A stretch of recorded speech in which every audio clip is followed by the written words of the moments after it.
About 25,000 years ago, a sage was born in ancient China. His name was Lao Tzu. Lao Tzu was counted among the most sensible and intelligent people of his time. Even the emperors of China used to come to him for advice. Hundreds of stories of Lao Tzu wisdom were famous, and he was respected all over China. Something similar happened once. A merchant came to the emperor's court who had 2 flowers. He put a condition before the emperor that if the emperor identifies which of the flowers is real and which is fake, then he will present both these flowers to the emperor. And at the same time, half of his wealth will be deposited in the treasury. But if the emperor does not recognize, then the emperor will have to pay the same amount to the merchant. The emperor accepted the condition. Now 2 flowers were brought before the emperor, one of which was real and the other fake. But it was difficult to differentiate between the 2 because they both look exactly the same.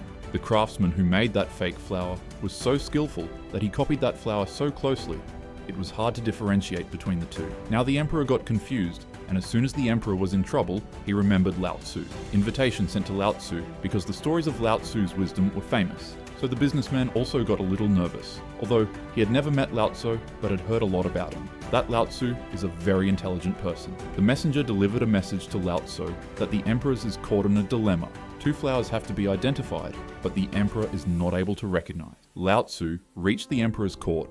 Lao Tzu looked at those 2 flowers very carefully and tried to differentiate between. But Lao Tzu also got confused. He was a little upset. He is also confused. Which of these flowers is real and which is fake? Because both the flowers looked exactly the same.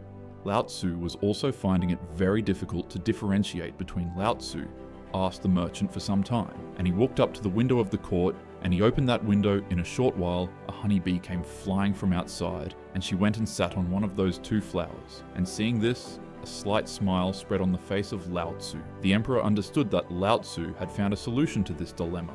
He has recognized the real flower. Then Lao Tzu said that the flower placed on the left-hand side is real, and the flower placed on the right-hand side is fake. The merchant was very surprised, because he also sometimes forgot which flower was real and which was fake.